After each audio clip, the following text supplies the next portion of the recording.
Hey, Woad. Thank you very much. That's super kind. Hopefully everyone can hear me okay.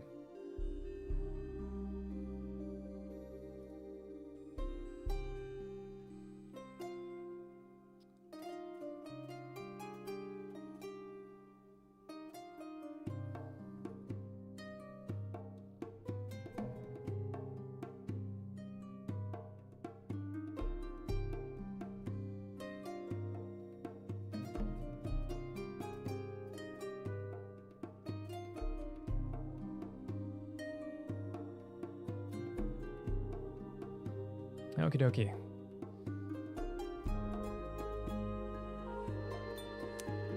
So, I was originally working on a video to talk about this. Maybe that'll actually happen. But I figured that it might be worth just getting some thoughts kind of out into the wilds of the internet, the ether, and kind of get, if there's any takes that you all have, feel free to chime in, and we'll see where we end up. But I'm going to try to keep this focused as much as I'm able to, which is a rare occasion. But thinking a lot about inventory lately, and encumbrance, and equipment, and why we care or don't care about it. And I think that where I end up on the topic comes down to a few different things. But let me start with a little bit of history. Well, first off, hey there, folks. We're all here. In the background, you're going to see me run my mouth. But currently, I'm developing Distal, high fantasy D20 based. Man, that intro is wrong. It's fine. Gonna roll with it. But yeah, so we are looking at encumbrance, inventory equipment, and what it does in a game, any game. Plenty of games handle it in different ways, but some of it is rooted deeply in the history of the game. So when you look at Dungeons and Dragons, go way back to the beginning. You used to get experience based on the amount of loot, coins, jewelry, whatever, that you were able to go into a dungeon, obtain, haul out. That's how you leveled up your character. And, well, one of the ways. I think there was some experience-based stuff tied to your stats too. Maybe I could be wrong about that. But the function of endurance, or encumbrance rather, in that game probably had more importance. Let's fast forward to Dungeons & Dragons 5th edition. Nowadays we have and dungeon delving and recovering of loot is not so much the goal of the game at a lot of tables. Dungeon crawling in general has been on a decline in modern D&D. There's still, I think if you look at like OSR, old school revival, old school renaissance, that encourage that older method of play, you might still see a lot of that. But generally speaking, the game has evolved past the point where it's needed, or maybe where it interests people. Unfortunately, D&D being what it is, it has a lot of vestigial systems that are meant to either cut off edge cases or to allow people to play in like any way that they want while still giving them guidelines. D&D definitely tries to appeal to broad strokes, despite having evolved toward a more heroic fantasy. Nowadays, a lot of tables will either handwave encumbrance altogether, as long as you're not being crazy with it, or they'll give you a bag of holding as like one of the first magical items that you get. The problems with this approach is that it's ignoring a system. And I say problems in a loose term. If you were to reinvent the game today, Dungeons and Dragons, would these systems still be in place?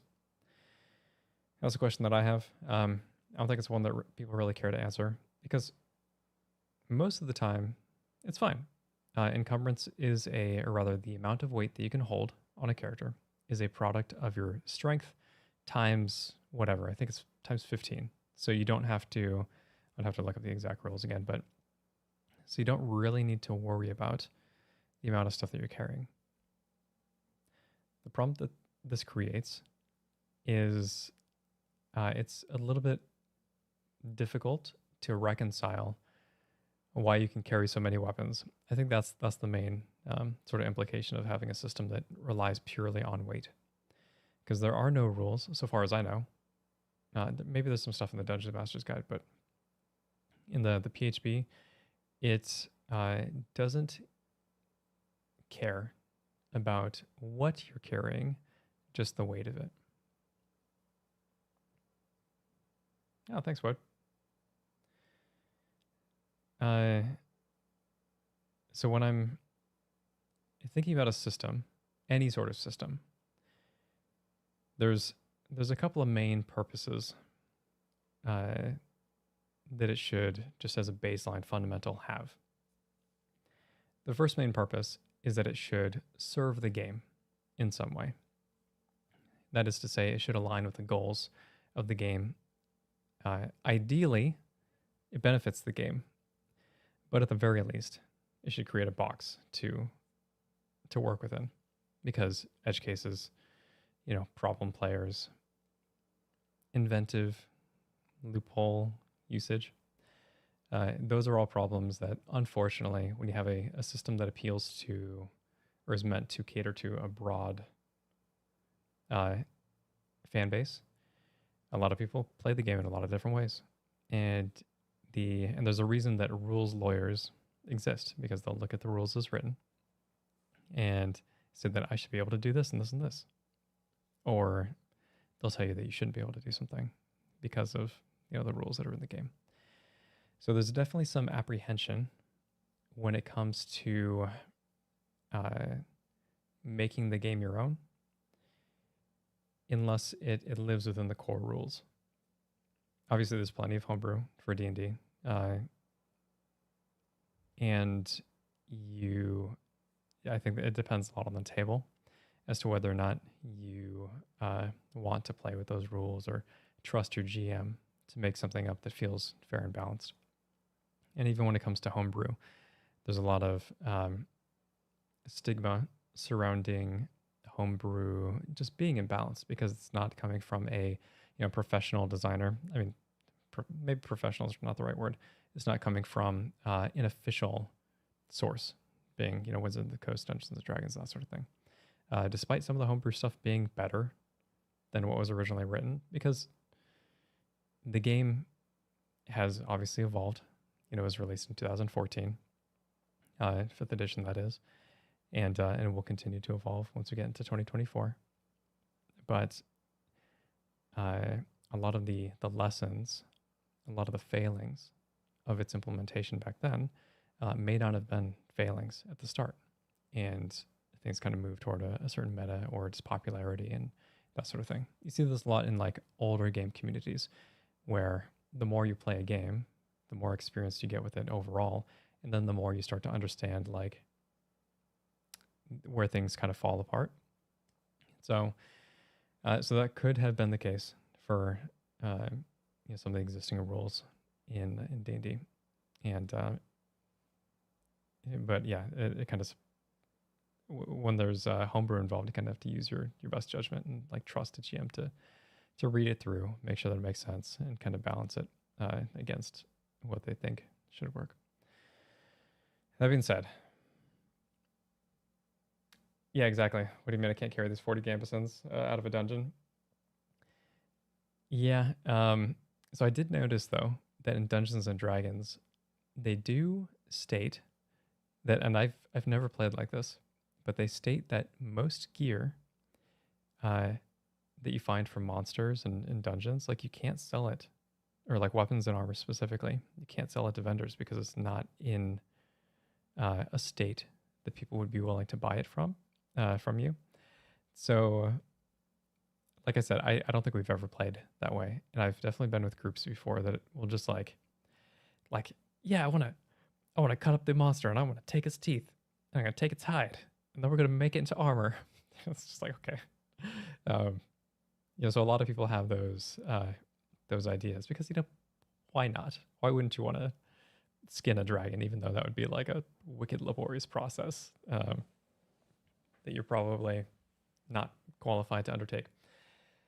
But that being the case, so we need to ask ourselves, why does this system, any system, exist? It should be to serve I would say serve the goals of the game, which could be like immersion-based goals. And I said who's it does it serve, but we can address that in a bit. Like immersion goals, or maybe it's just loophole / edge cases to avoid. It could just be about creating, and this kind of goes with the one above, but creating a tighter framework. Or it could be even about the actual mechanics of that. Like how does what is your game all about? So I'm going to get to some examples later, because there's a lot of games do it in a lot of different ways, and there's really interesting ways that people pull it off that intrigue me, and I think there's a lot that can be learned. But let's move on to the next one. Who does it serve? We already covered this a little bit. Is it for the let's see, is it does it, let's see, make the game more fun for the players? Does it make it easier to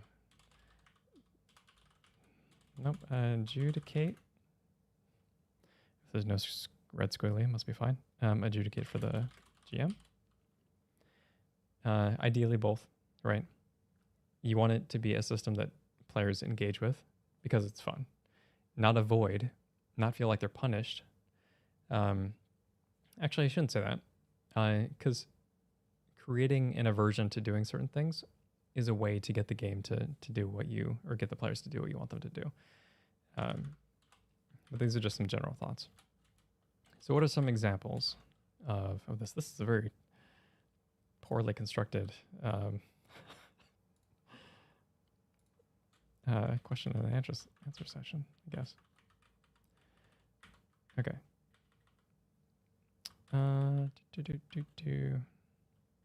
Okay, that's fine. So let's see. What are some examples of systems that do things well? I think we can point to one that does it, I would argue, poorly, being Dungeons and Dragons, just because they don't account for certain things like size, shape. However, some things that are worth mentioning, say Dungeons and Dragons, I'm going to say that it uses only weight restrictions, except for attunement. So I think attunement in general is actually a really clever solution to a major problem. When you wear armor in Dungeons and Dragons, it's just armor. You pick a type, and that's what you have. When it comes to magical items, however, there's like helmets or boots or, gauntlets or rings or whatever. And when it comes to figuring out how much of that you should be able to put on, on your body, some games approach it with you have a head slot, a body slot, cape slot, arm slot, leg slot, and feet separately. And that can totally work if you're trying to give players options. If you want their gear to be really granular, and make use of all those slots. But for Dungeons and Dragons, when you look at magical items, okay, so there's some simplicity involved when it comes to just armor. So one, you equip it. That's what you got. You know what your stats are. You don't have to add them up. You don't have to, do all sorts of crazy backflips or whatever to make it work. But magic items are intended to be a little bit crazy. And some of them are meant to feel lofty, like a crown or like a diadem, very specific fantasy that's involved with those particular items. And attunement gives you a limitation. And then it grounds it in the world by saying, like, the magical nature of these items is such that you, they need to figure out who you are as a character, and essentially like become part of your character. When you watch the awesome Dungeons and Dragons movie, I was really, really excited about that. Honor Among Thieves. Oh wait, no, is that the old one? Okay, the new one, whatever it's called. It has a scene where one of the characters he's one of Elminster's progeny, and he's trying to attune to this helmet of disruption. I think that was what it's called. And he like tries to attune. He says like, "Hey, leave me alone. It's gonna take hours." And then he enters like his own head, and he's confronted with an image of who he could be, or maybe his ancestors, and kind of the expectations that are kind of placed upon him, and how he doesn't feel like he's able to meet them. And then he has to like break his own barriers down in order for the helmet to accept him and say like, okay, you are now worthy of my power, which is super awesome. I really, really like the way that they represented what attunement is actually doing. Good movie, didn't expect it to be. Hey, Shane. Yeah, I did expect it to be. I want to go back and see the original one, because I thought that it was good at the time. I wonder if I'll still think it's good. I really love Thieves Guild stuff, just in general. Makes me happy. So having fire armor, but not wearing the... Wait.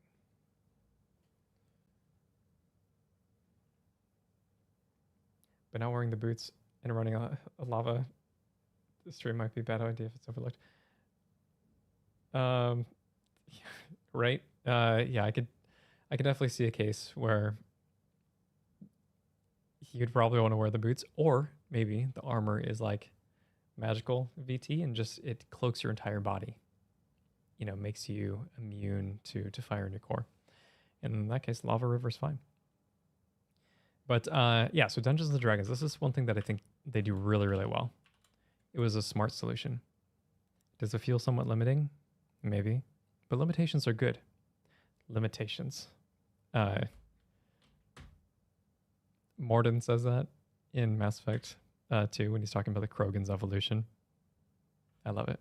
It's a really, really important quote. But anyway, so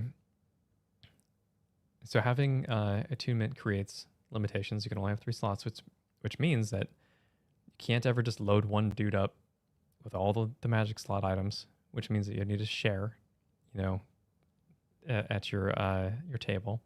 It also means that you need to figure out exactly what you want to wear, and that's a real decision, I feel, that players are faced with over long form campaigns.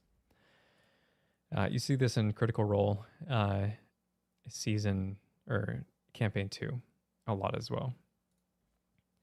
Let's move on to other examples. So one, say the Witcher TTRPG, which I have a copy of, but I'm not, it's over there, and I found a PDF of it online. I'm pretty sure this is somebody just threw the PDF up here. I don't think it's official at all. But when looking at an Encumbrance, so The Witcher, just for folks who don't know, a very, very gritty universe. It is centered around a character called Geralt of Rivia. he is a oh no, zoom in. Do as I say. He's a witcher, which is like a mutated once human being that is now had some like alterations, like alchemical alterations to them, along with really, really intense training.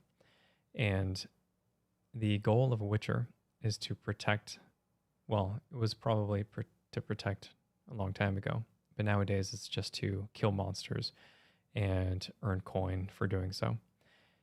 All the witchers are specialists when it comes to finding monsters, when it comes to killing monsters, when it comes to understanding how they tick and how best to use the pieces of them to make alchemical concoctions to further their own capabilities. In the Witcher game, you can play Witcher, but also you could just play like a normal person.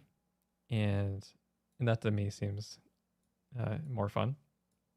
But you have a bunch of, this is a very, very, very crunchy game. And I feel like it's kind of on brand for The Witcher, just given how gritty it is. However, there's a bunch of stuff that I think it's overblown, really. I haven't been able to play much past character creation. I think we got into a fight and then couldn't figure out what was happening. There's like a bunch of body shots, and then each, like, people wear different armor on different parts of their body, and then you have to, like, there's just like a lot of math involved too. Anyway, when you look at encumbrance here, it's your body stat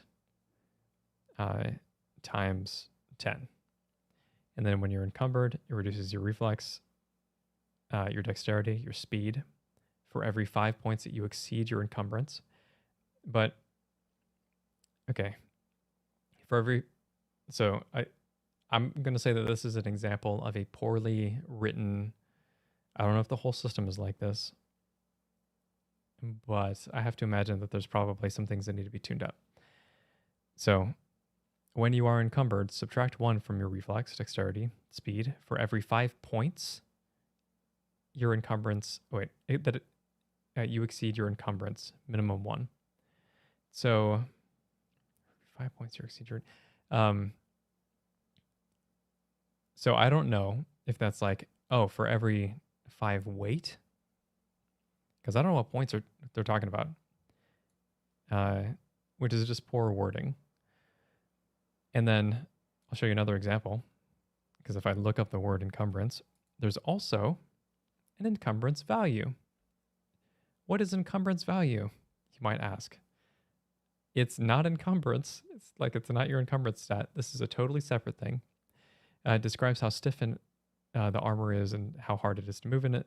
The value is subtracted by your reflex and dexterity.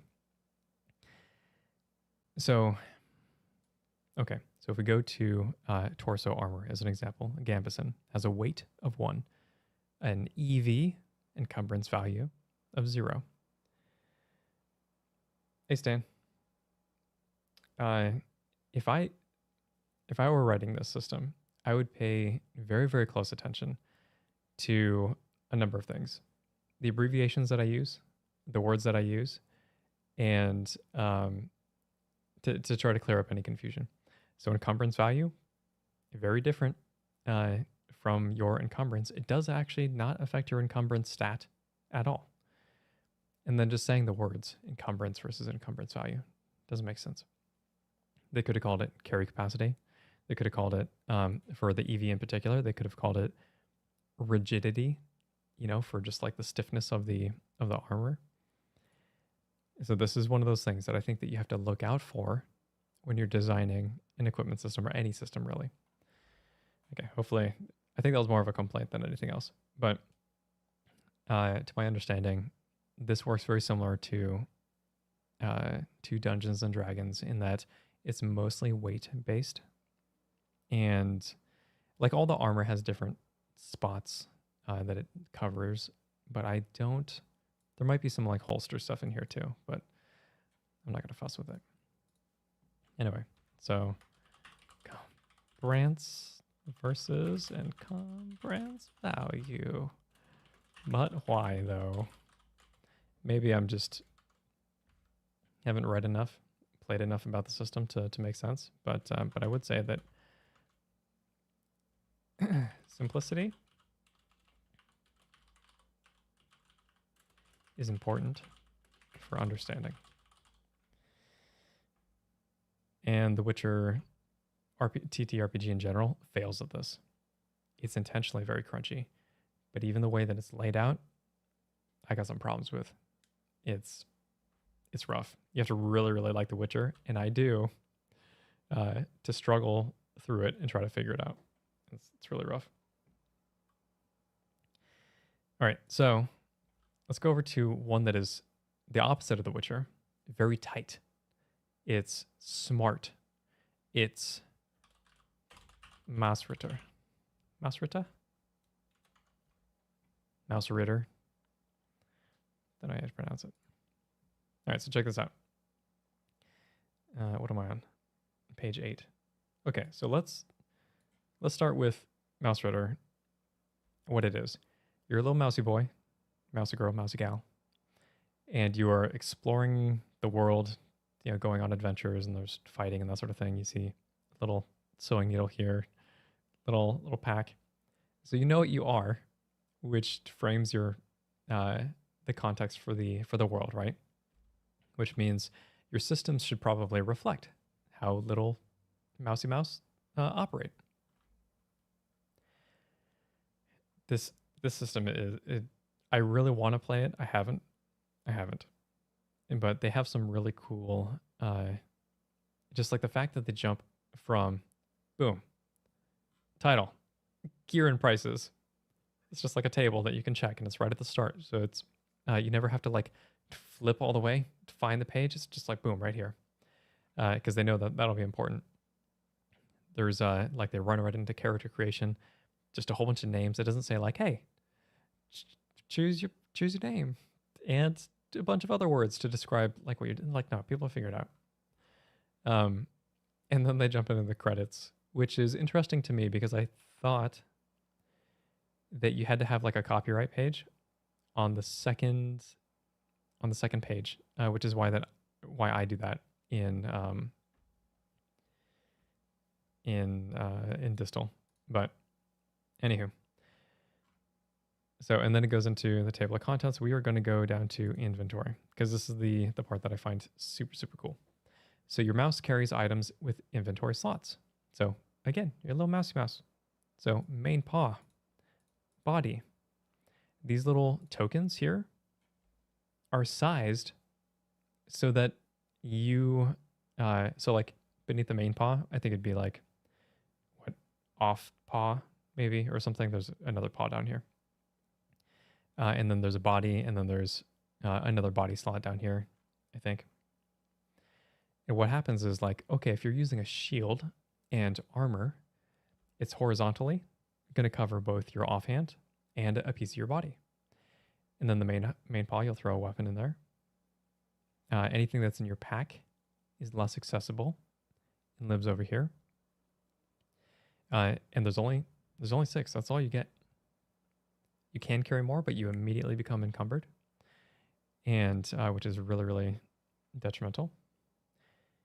And then here's something that, okay, so let me talk about the body a bit too. So there's a different piece of armor that is more like a coat, and it covers the slots vertically. So it goes a piece up here and then a piece down here. It's pretty dope. I think it's really smart because on your character sheet, you're just going to have the little slots, and then you just put the tokens on them, and that's it. That's all you need to do. That's how you know what your inventory is. Now here's the other thing. Your inventory slots also kind of act as, I don't know if it's health necessarily, but they give you penalties. So check this out. Conditions or negative effects suffered by your mouse. Each condition must be placed in an inventory slot. Mice may have multiple copies of the same condition. So if I'm hungry, if I'm injured, and then it tells you how to clear these effects too. Super cool. Very, very brief explanations. Very brief, easy to understand what how they penalize you. And then you just hand out these cards. So like, okay, you're injured, so you're going to throw that in a slot somewhere, and then you'll know that you're injured, and you can't use that slot. So smart. I love it.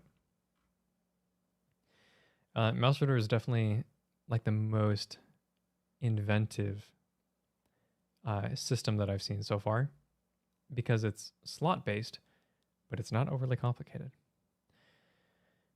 So you have a main paw weapon here, main paw, off paw for light weapons. You know, damage is super slim, or just everything is just so compact, very easy to understand, and you get this on so few pages. I think that some of this, I mean, I think that, I don't know, maybe some things could look better. My eyes kind of glaze over when I read through some of this stuff, just because the text is very vertical, but that also keeps everything super condensed. But aside from that, I think this is like a masterclass on how to do an easy to understand, lightweight RPG. Yeah, keeping all your rules on one page. Man, wish I could do that. Okay. But that's Mouse Ritter. So if we go back to, let's see, back to this. Okay. So little mousy mouse have a few inventory slots. Inventory slots use tokens that have different sizes, shapes to represent coverage, or like what slots they're using. And then injuries, or rather conditions. Nope. In-game take up inventory space. Which again, you're just a little mousy mouse. So if you get jacked up, you know, if you get injured, you know, your leg is messed up, of course it doesn't make sense for you to be able to carry a bunch of stuff, because you're frail, and I don't know. And even, I guess, even from the abstract perspective, it's just a really cool mechanic to have players make that choice of to give them a benefit for when they clear in effect, and make inventory a consequence for having a condition, or, you know, taking a fall, or having a bad fight, or whatever. All right. So that being said, we thought about a little bit. It's kind of all over the place, but you have to ask why a system, any system, exists. In this case, we're talking about encumbrance and inventory and equipment. So I'll say, just to kind of build on that one right here, Dungeons and Dragons. Why does this? Why does exist? Because it solves edge cases and remaining loose enough to ignore. Don't really think that's a strength, but that's probably good enough for this particular game. Let's see. Why does attunement exist? To solve the problem of having too many magical items, while also immersing you more in the world. That's basically it. They have a really good excuse with attunement why you can only carry what you can carry. Let's see. Yeah, but why though? So for the Witcher TTRPG, if we ask ourselves similar questions, why doesn't encumbrance exist? It's probably because the The world is gritty. Collecting materials, I glossed over this, is important, which means that you don't want it to be infinite. You want to harvest stuff from monsters. You want to collect metal to forge weapons, because that's the thing as well. And even having a bunch of stuff on your person would make you a target for other people. Again, because the world is really gritty and everybody's kind of morally gray and scummy. So, and to, well, that's pretty much it. So I think this is like primarily immersion. It also, okay. I mean, it solves edge cases too, but all these systems will do that. So mouse ritter. Why does the inventory exist? We already talked about it, but slot based because you're a little mousy mouse. And it helps, I would say, convey the frailty of your characters. It helps immerse you in the world. It makes your what you choose to carry have more importance. Okay. Oh, is my stuff going off the screen? Well, that's no good. Let's see if I can do this in real time. Okay. I did it. Cool. Alrighty. So that's about where we end up. So one decent kind of sort of example. One example that could probably be a lot better. And then one example that I think is freaking awesome. Oh, you know what? I could give you another example too. But I don't have anything to show you. But we'll talk about it for a little bit. I just got a copy of the One Ring, the core rulebook. There's my big dumb face. The One Ring. It's so cool. It's so cool. I love it. I was so excited. So in the One Ring, if you've watched Lord of the Rings, that's what this is. It's you living in that, or I guess going on an adventure. I'm going on an adventure in that world. And because of that, it's very easy to know kind of the intended limitations and the goals and the spirit of why you would manage your inventory the way that you do. So in the One Ring, you have armor, you have weapons, and then a shield and a helmet potentially, and all of that carried on you costs load, or rather it has like a load value, and then you have an encumbrance value, and actually is it encumbrance or endurance maybe, and I haven't gotten so far that like I don't know how to do the combat, but some things that it alludes to is that you can take off your helmet in combat to reduce the load.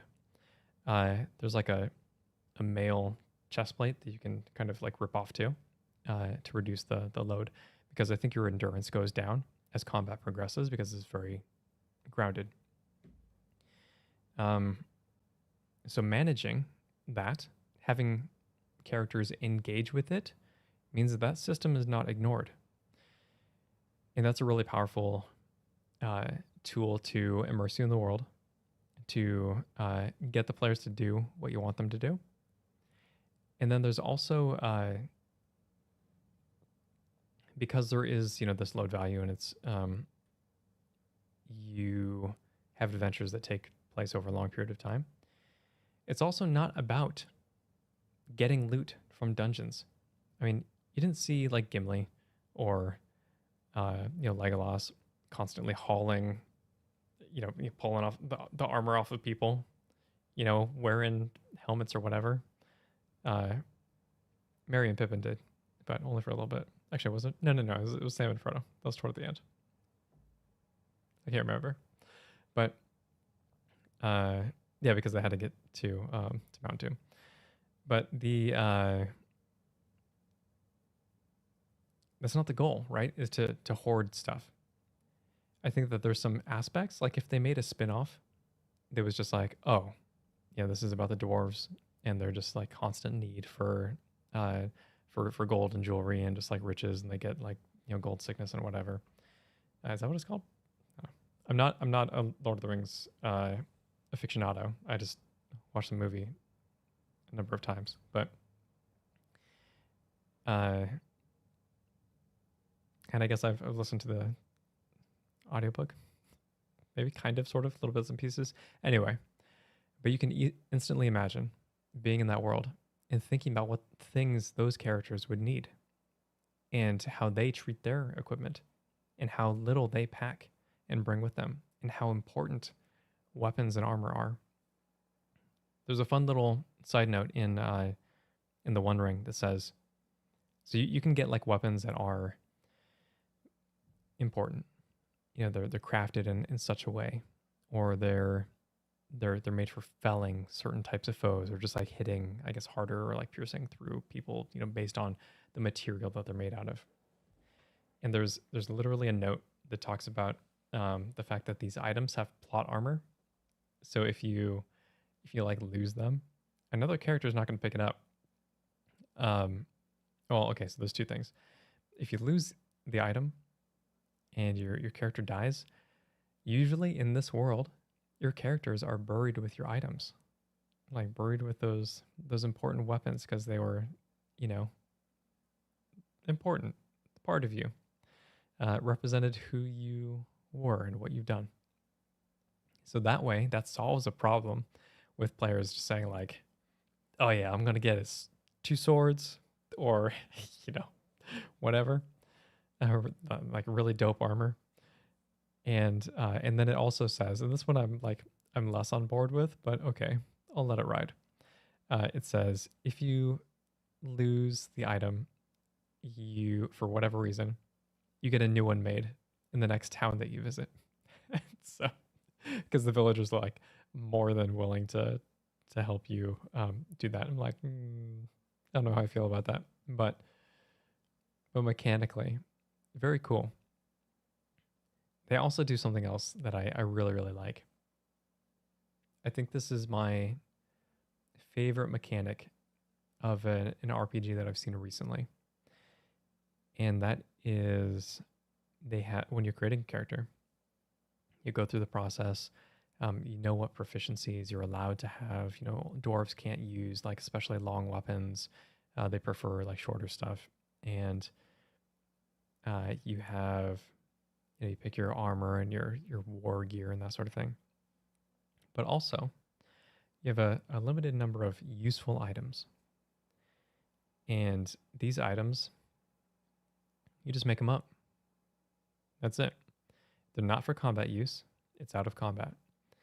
And whenever you think that your item would add some value to a role that you're making, for example, maybe it's like it's a piece of rope, Maybe it is a rope, right?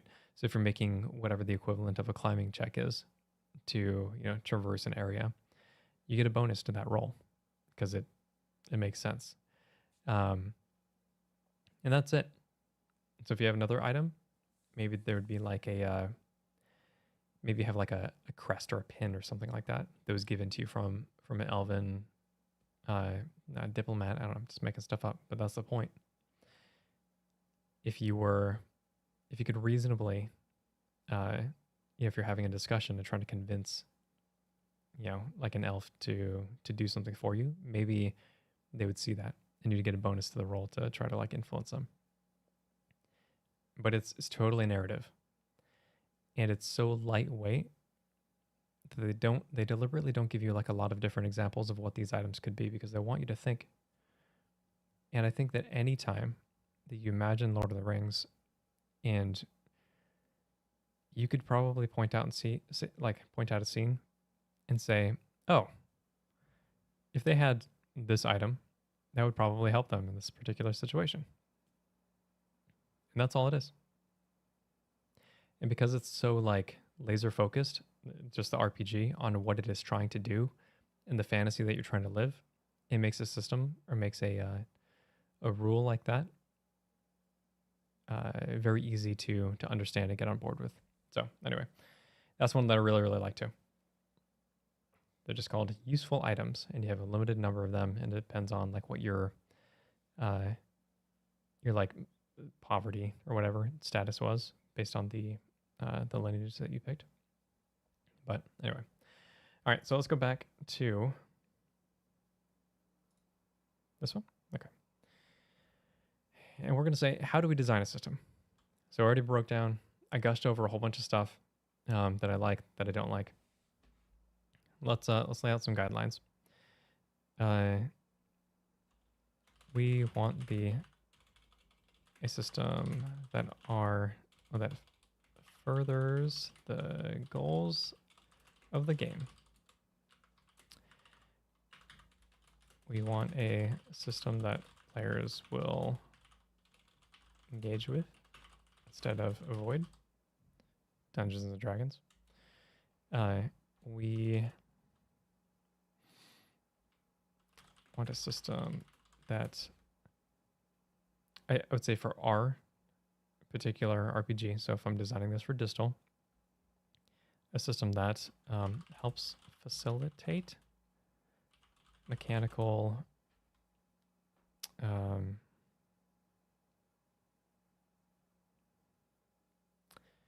I would say facilitate core mechanics. So I ended up going in, totally redesigning the equipment, weight, whatever, in Distal. I'm still not 100% sold on it, but it's funny. Like I did a lot of doing, and then as soon as I got the One Ring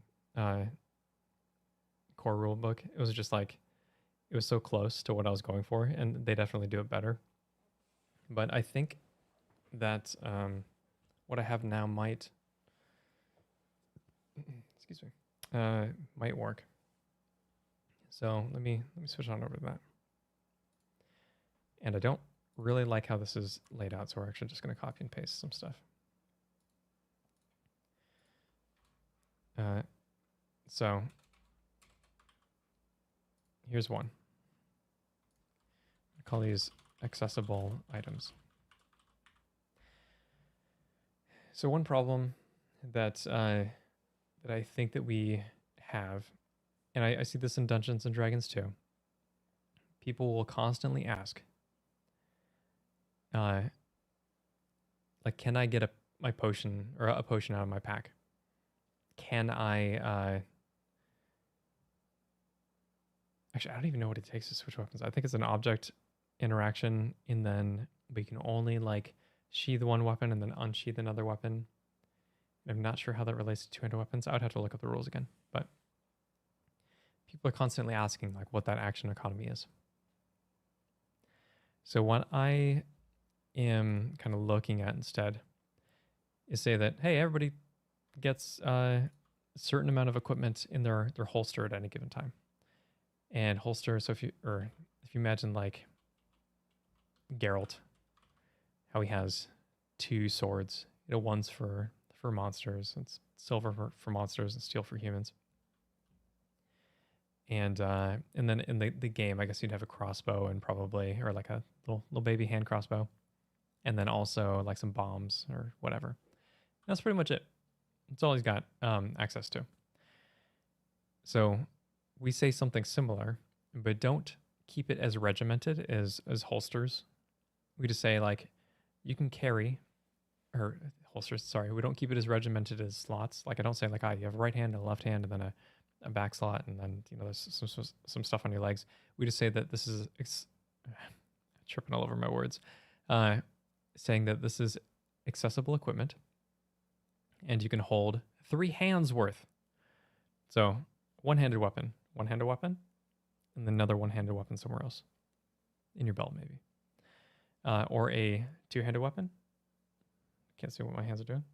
Two-handed. Okay, never mind. Two-handed weapon, and then a one-handed weapon. This is could have gone with 4, but I wanted to create an initial limitation to add more value to the one-handed and main-handed stuff. So you can do like a sword and a shield, and then like a sling is an offhand. And then ideally, you could also get a pack. Well, everybody has a pack, because if your item is not, or if your items are not holstered, they're stowed. But ideally, you'd have certain types of packs that would potentially give you more holster access and stuff too.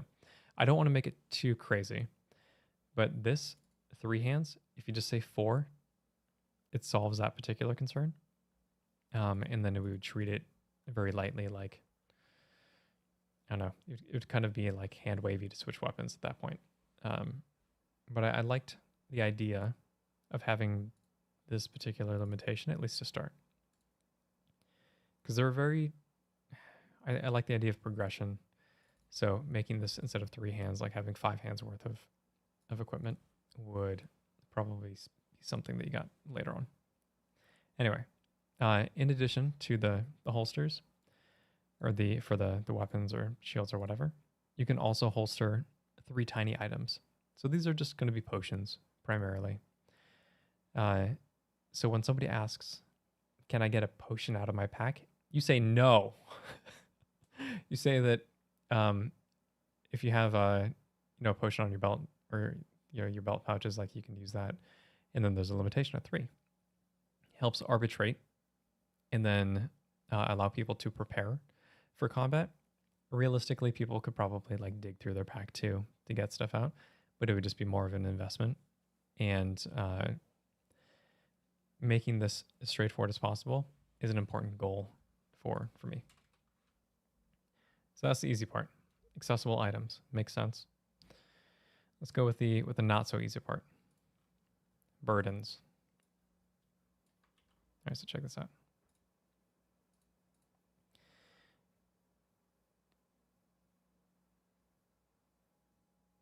A person rummaging through their pack is the same as prone in combat. Oh, that's fun. I like that idea. Ain't gonna lie, I usually use DM magic for party encumbrance and food and water unless it's obvious. Maybe I'd wait to combat weighted actions. So some people encumber on purpose. I think that might be okay. So let's talk about the next bit here. So these are burdens. Carrying items bearing weight is measured in an abstract called burdens. Characters can shoulder a limited amount of burdens before they become encumbered, and encumbered is just a condition in this game that makes your movement cost twice as much. That's all it does. There's a bunch of different ways to become encumbered. Sometimes there'll be like a spell that just creates difficult terrain, and that's what you become encumbered. So it's very streamlined. That it does create some like cognitive weirdness if you're already encumbered because of a spell, and then you're also carrying too much equipment, and you'd be like, shouldn't I be twice encumbered? Shouldn't I be slowed? Which is also another status effect, but don't want to deal with it. So this keeps it streamlined. However, you can also become restrained, which is like you can't do anything until you get rid of the gear. And each lineage, so lineage is equivalent of races in our game. They have different thresholds before they become penalized. So dwarves, as an example, so dwarves can bear 5 burdens. Tanglefolk, which are like our Kender halfling analog, can bear 2 burdens. And then a normal human being, so that'd be like Kinsguard in this game, can bear 3 burdens. So these are just like how you can imagine some of the distribution. If you're a dwarf, you can carry all sorts of stuff without really jacking you up. but the other races probably not so much.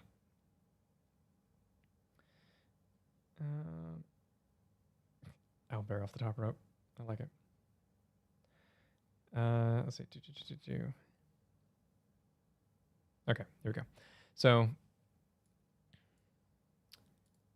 a burden is essentially, you get one anytime you violate one of these guidelines, which it's not necessarily a bad thing.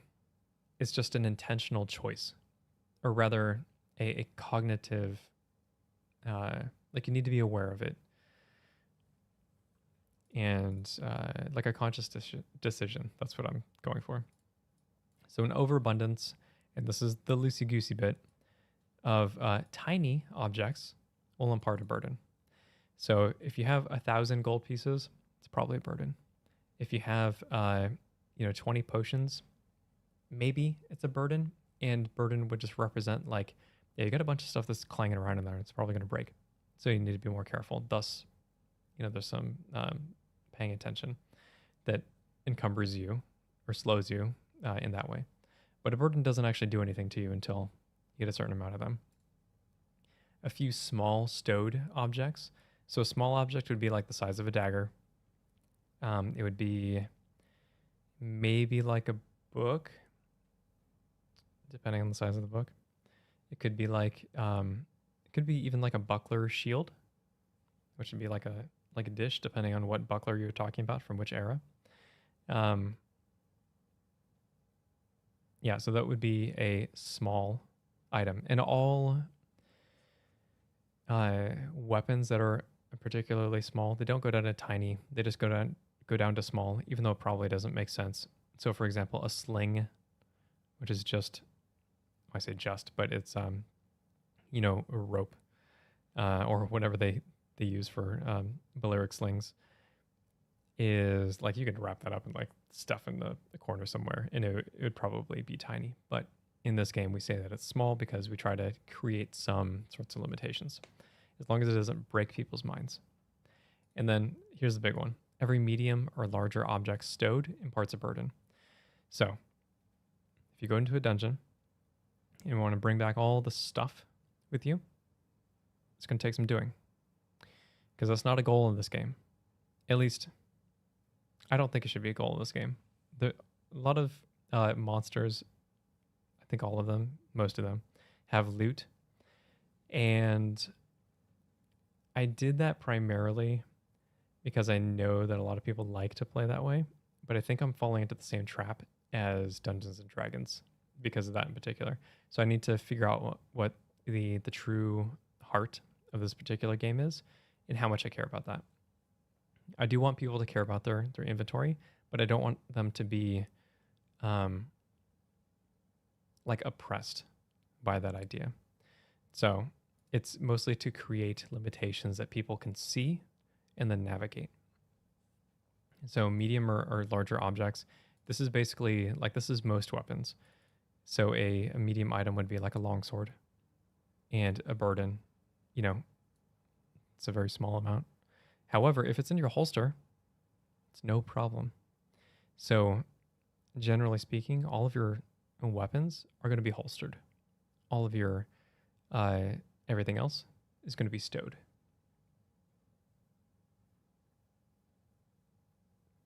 Does the Playtest RPG website work for anybody else? Oh man, is it acting up again? Here, I'll try to, well, I don't want to go to it on stream, but Faye, if you want to, if you can't access the website, feel free to join the Discord if you're not in there already. And you can download all the material and stuff.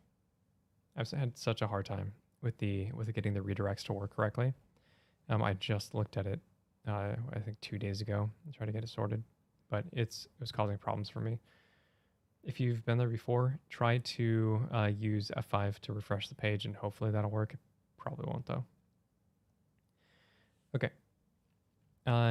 So those are burdens, and that's mostly the extent of the system, except for, I guess, the penalties for for burdens. Oh, here's an example of the of your tiny, small, medium, large items.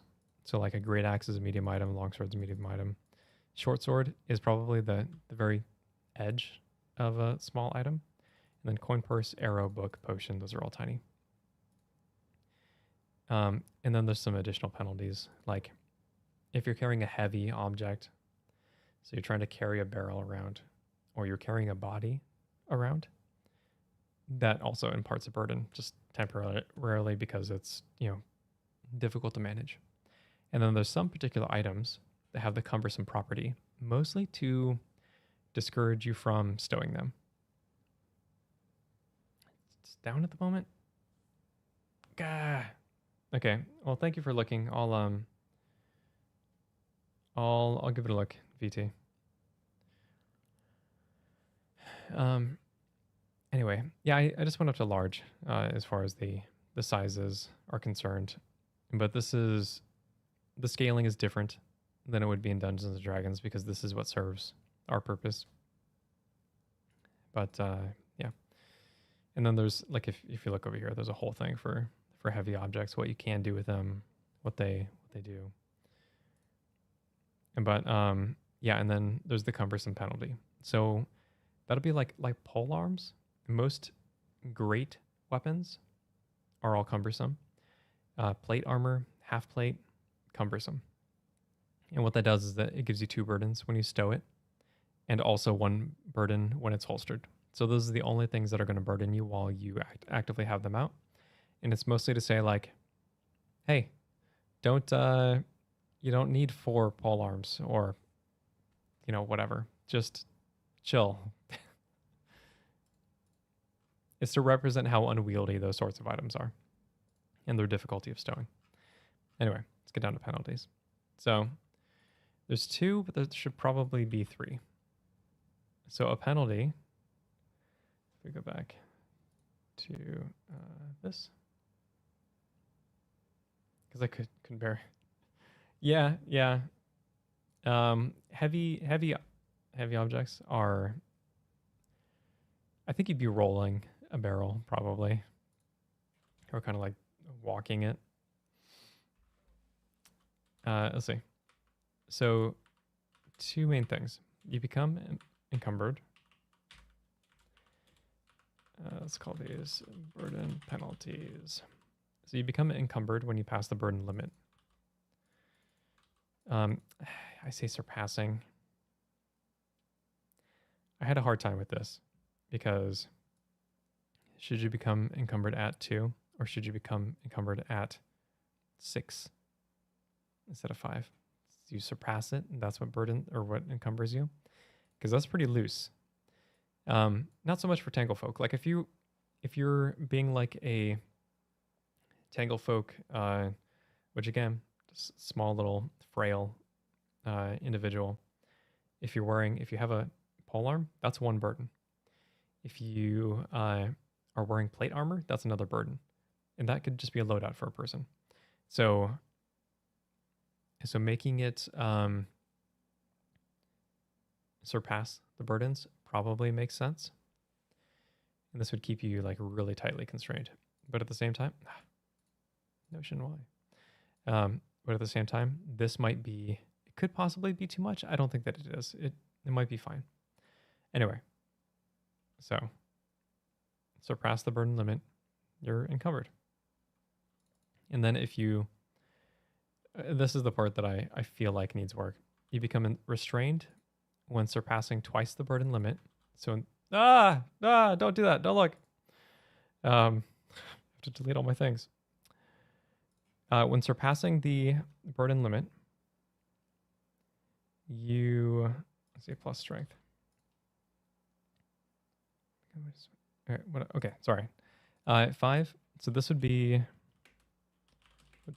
10 for, I'm sorry.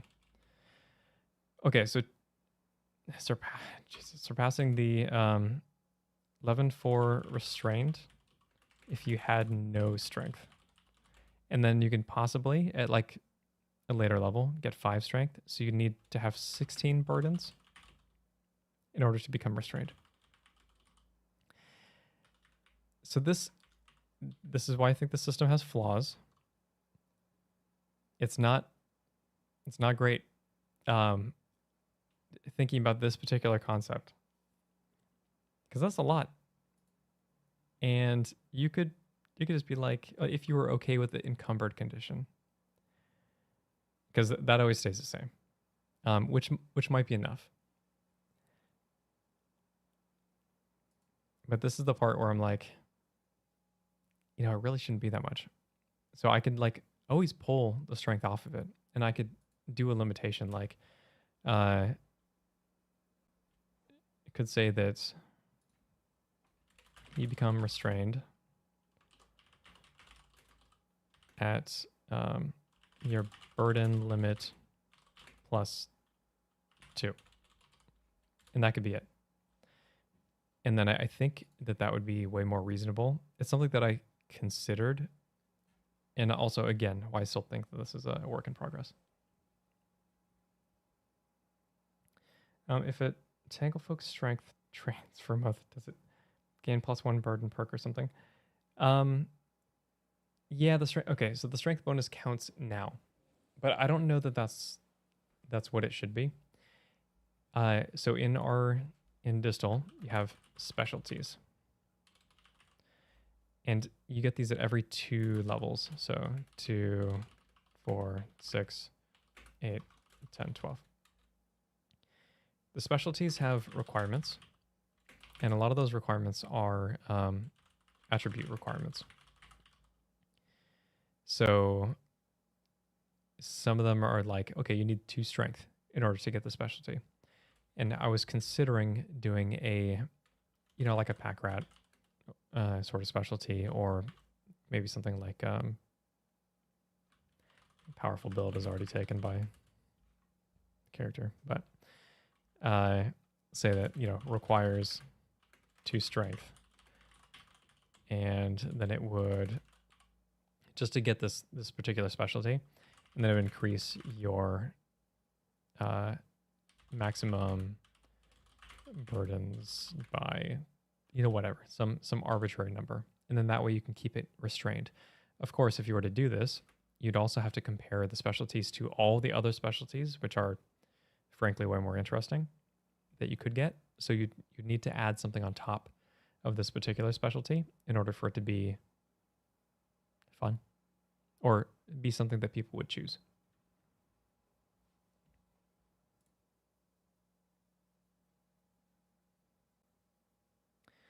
Burden penalty could become more manageable in someone with higher strength. Yeah.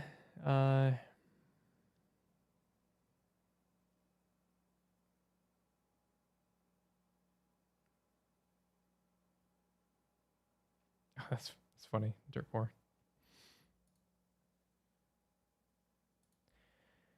Okay, but that was basically the gist of it. Pretty much all that I was considering. So I don't know that this meets. Oh, actually, there was one more penalty, and I haven't written this in the document yet because I don't know how I feel about it, but maybe I can get your take on it too. Your stealth bonus is reduced by 1 for each burden you shoulder.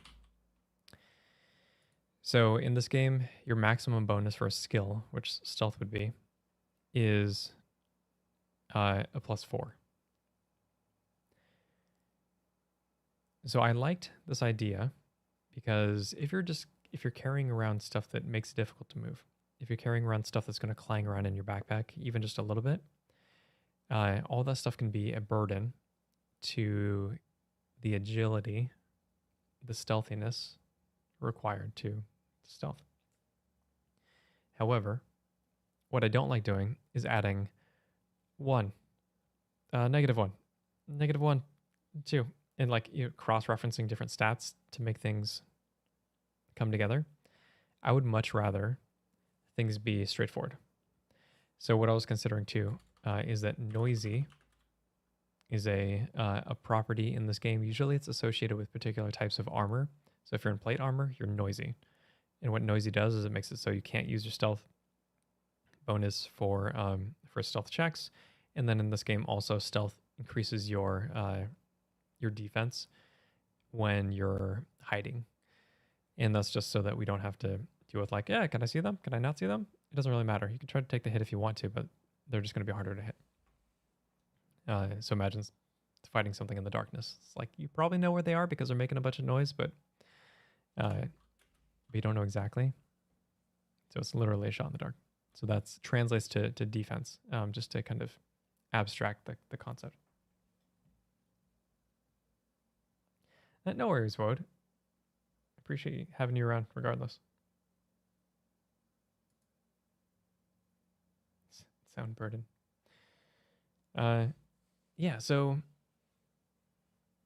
I was thinking that potentially, instead of doing the like, -1, just like having to check your burdens and then cross-reference that with your stealth bonus and then do the math, even though it's not hard math. And you wouldn't have to do it, I hope, wouldn't have to do it a lot. It might be something that's forgotten about. And I don't like it when a system does that. So what I was thinking is like maybe, okay, if you have 2 burdens, you become noisy. And that could be it. Because again, noisy is a property. And then a static number for burdens would still help disincentivize people from carrying these sorts of things. That also means that like if you're carrying some of the heavier equipment in the game, just because that's your build, then stealth doesn't really matter. But I don't know, I have some problems with the noisy property too, because I don't like invalidating an entire skill. But yeah, I'm not really sure. Anywho, this is what I am currently working through. If you all have additional thoughts, I'm probably going to share this what I've done in the supporter chat, but I'm probably going to make the changes that I talked about, like because I really don't like the crazy restrained threshold. I think that should be much closer. It could also potentially be a progression, like instead of going right to restrained, it could be slowed, which is a pretty big one because then you can't take reactions and then your movement costs 3 times as much instead of twice. That's where I'm at. Anywho, let me know what you think. And I think that is all for the stream. Thank you all for hanging out. And catch you next time.